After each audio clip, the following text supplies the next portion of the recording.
Selamat datang semuanya. Kali ini kita akan melanjutkan cerita petualangan Xiao Yan di reruntuhan kuno. Sebelumnya disclaimer dulu, video ini mengandung spoiler, jadi untuk kalian yang sudah penasaran mari kita masuk ke videonya.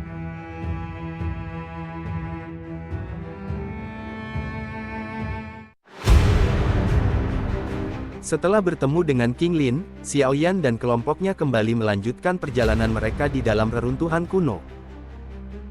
Perjalanan yang mereka tempuh penuh dengan kewaspadaan, karena mereka sadar bahwa tempat ini bukan hanya menyimpan harta karun, tetapi juga berbagai bahaya yang mungkin mengancam nyawa mereka. Tujuan mereka kali ini adalah aula utama dari reruntuhan kuno, tempat yang diyakini menyimpan berbagai teknik kuno tingkat surgawi yang telah lama hilang. Saat mereka melangkah memasuki aula utama, pemandangan yang menakjubkan tersaji di hadapan mereka. Banyak praktisi lain telah berkumpul di sana lebih dulu, masing-masing dengan tatapan penuh ambisi dan ketamakan.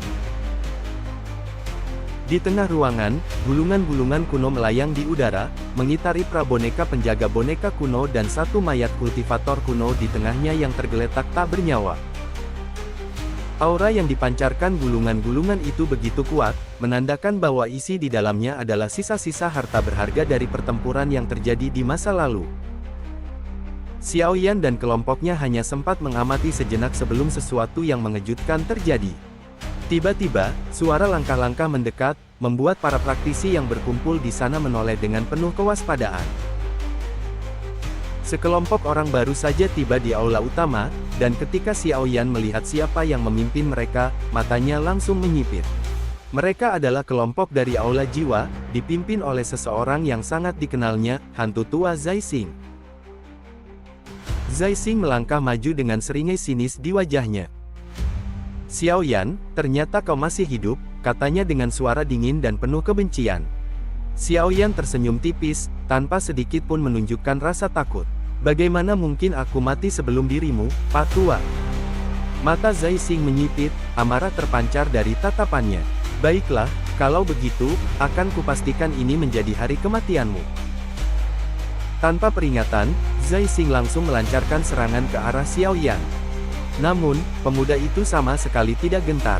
Dengan gerakan lincah dan kekuatan yang jauh lebih besar dari sebelumnya, ia dengan mudah menahan serangan tersebut. Percikan energi berkobar di antara mereka, memenuhi aula dengan tekanan dahsyat.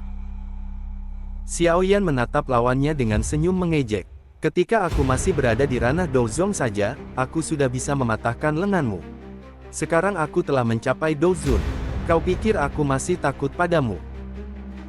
Zai Xing menggertakkan giginya, sadar bahwa Xiao Yan memang telah berkembang jauh lebih kuat dari yang ia duga. Namun, sebelum pertarungan mereka semakin sengit, sesuatu yang tak terduga terjadi. Segel yang mengunci gulungan-gulungan tingkat surgawi di udara tiba-tiba menghilang. Dalam sekejap, gulungan-gulungan tersebut berpencar ke segala arah, menciptakan kekacauan di antara para praktisi. Tanpa ragu, mereka semua berlomba-lomba untuk mendapatkan gulungan-gulungan tersebut, masing-masing berusaha merebut bagian dari harta yang sangat berharga itu. Melihat situasi ini, Zai Xing memilih untuk menghentikan pertarungannya dengan Xiao Yan. Ambisi akan kekayaan dan kekuatan lebih besar daripada dendam pribadinya. Ia segera bergegas menuju salah satu gulungan yang melayang di udara, meninggalkan Xiao Yan yang tetap waspada. Di tengah perebutan yang kacau, Feng Qinger berhasil mendapatkan salah satu gulungan. Namun, belum sempat ia merasa lega, sesuatu yang mengerikan terjadi. Dari sudut aula, sebuah boneka batu raksasa tiba-tiba bergerak, matanya yang semula kosong kini bersinar menyeramkan. Dengan kecepatan yang tak terduga, boneka itu melancarkan serangan ganas ke arah Feng Qinger.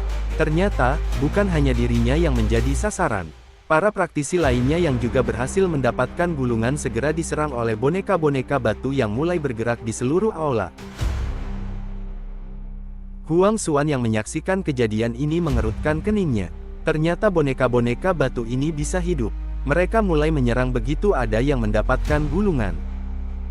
Xiao Yan yang masih mengamati pertempuran itu bisa merasakan tekanan yang luar biasa dari boneka-boneka tersebut.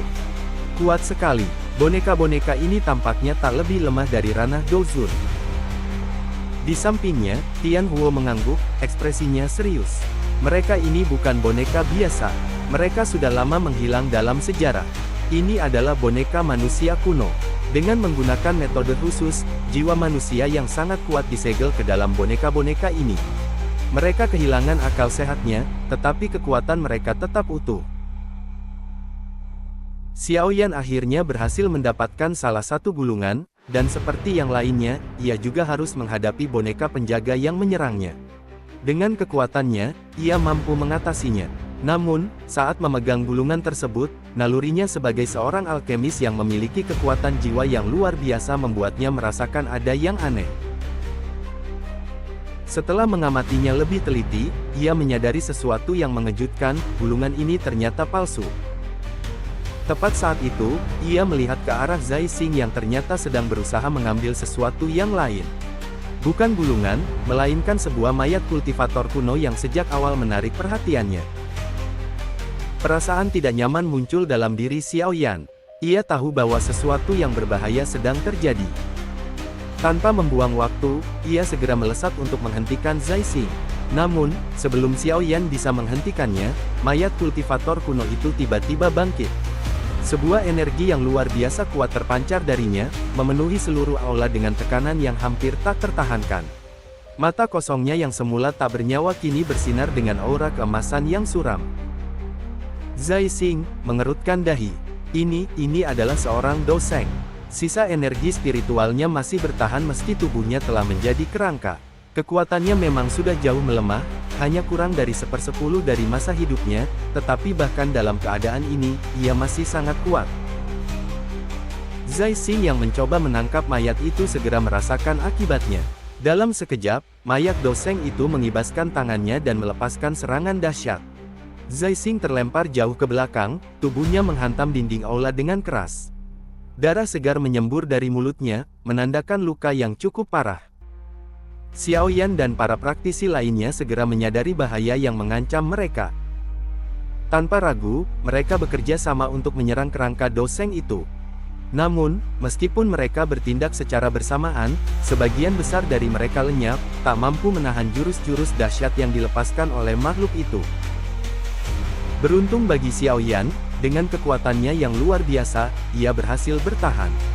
Namun, pertempuran ini masih jauh dari selesai, dan bahaya yang lebih besar mungkin masih menanti di balik reruntuhan kuno ini.